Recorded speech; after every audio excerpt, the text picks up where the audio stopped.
Baik, pada video yang lalu kita sudah jelaskan kajian nahwu untuk dua contoh kalimat yang ada di papan tulis.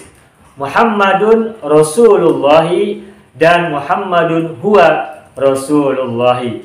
Bagi yang belum melihat dan menyimak bahasan tentang kajian nahwu untuk kedua kalimat ini, silakan cek dan simak dulu pada video sebelum ini.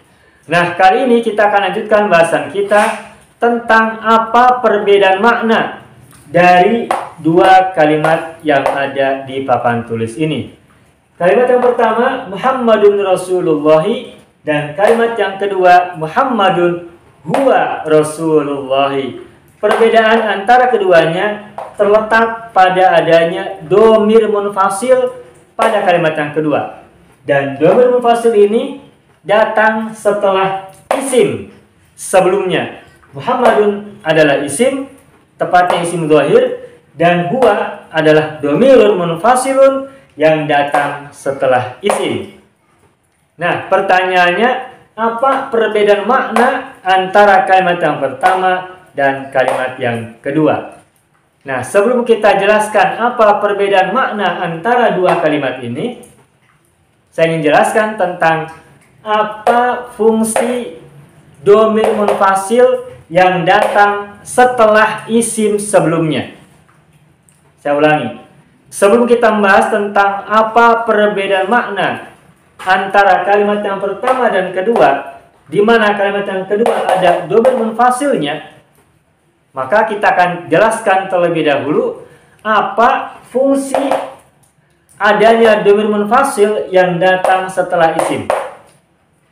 Isimnya boleh isim zahir, boleh juga isim domir.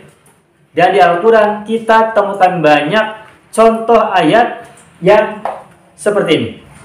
Ada domir munfasil yang datang setelah isim sebelumnya. Dan isimnya bisa berupa isim zahir, isim yang jelas, dan juga bisa isim domir, bukan dohir. Seperti yang kita sudah sama-sama ketahui, isim ada dua. Ada isim zahir, ada isim domir. Isim domir seperti ana, anta, huwa, anti, hiya. Isim zahir selain isim domir itu namanya isim zahir.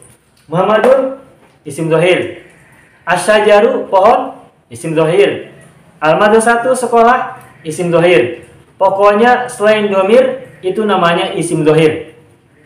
Nah, di Al-Quran kita temukan banyak ayat yang ada isim domir yang datang setelah isim sebelumnya. Dan isim sebelumnya bisa berupa isim domir dan juga bisa berupa isim zahir. Nah, baik. Sebelum kita jelaskan apa perbedaan makna antara dua kalimat ini, kita akan jelaskan terlebih dahulu apa fungsi domir munfasil yang datang setelah isim sebelumnya. Baik isim sebelumnya itu adalah domir maupun zahir. Nah, baik. Ketahuilah, kalau kita menemukan isim domir, tepatnya domir munfasil, saya ulangi. Kalau kita menemukan isim domir munfasil yang datang setelah isim sebelumnya, dan isim sebelumnya itu bisa berupa domir maupun dohir, maka ketahuilah fungsi domir munfasil ini adalah sebagai penguat, sebagai taukid dari isim sebelumnya. Kalau kalimat yang atas, yang pertama, Muhammadun Rasulullahi, kalimat ini tidak diikuti dengan penguat. Tidak ada penguat dalam kalimat ini. Muhammadun Rasulullahi, tidak ada penguat dalam kalimat Muhammadun Rasulullahi.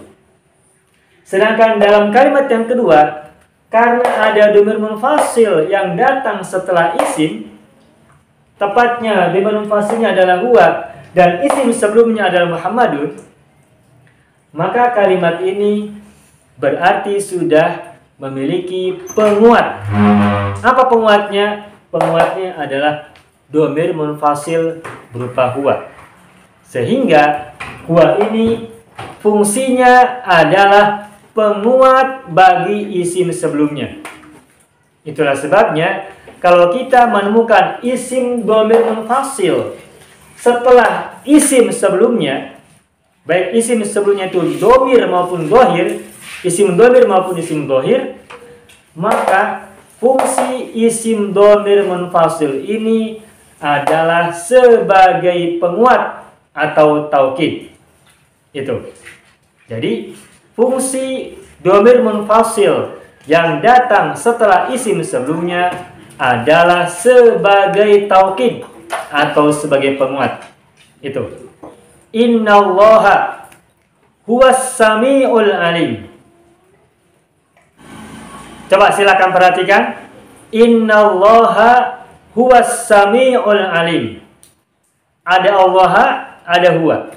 Allah adalah isim, tepatnya isim zahir. Lalu ada huwa. Huwa adalah domirun munfasilun. Domir rafa yang munfasil. Nah, Allah adalah isim zahir, lalu diikuti oleh isim domir munfasil berupa huwa. Nah, itu artinya huwa merupakan penguat bagi kata Allah. Dan yang dikuatkan adalah isim zahir berupa Allah, di mana Allah di situ kedudukannya sebagai isim inna. Innallaha huwas samiul alim. Allah adalah isim inna mansubun wa alamatu nasbihi fathatun zahiratun fi akhirih. Huwas samiul alim huwa domirun munfasilun mabniyun alal fathi fi mahalli raf'in mubtada'un. As-sami'u khabaru mubtada'in awwalun marfu'un wa alamatu raf'ihi dhammatun zahiratun fi akhirih. Al-alimu khabaru mubtada'in sanin marfu'un wa alamatu raf'ihi dhammatun zahiratun fi akhirih. Jadi huwa adalah mubtada, domir rafa mubtada mabniun ala fathi. As-sami'ul alimu adalah khobar, terdiri dari khobar 1 dan khobar 2. As-sami'u khobar 1 marfu, al-alimu khobar kedua juga marfu. Wa jumlatu huwas sami'ul alim fi mahalli raf'in khobar inna. Dan jumlah huwas sami'ul alimu dalam posisi rafa kedudukannya adalah khobar inna. Nah, di situ ada huwa domir munfasil, dan huwa datang setelah isim zahir berupa Allah. Nah, kalau ada domir munfasil datang setelah isim sebelumnya, maka fungsi dari domir munfasil itu adalah sebagai taukid, penguat. Itu. Contoh yang lain kita akan tunjukkan.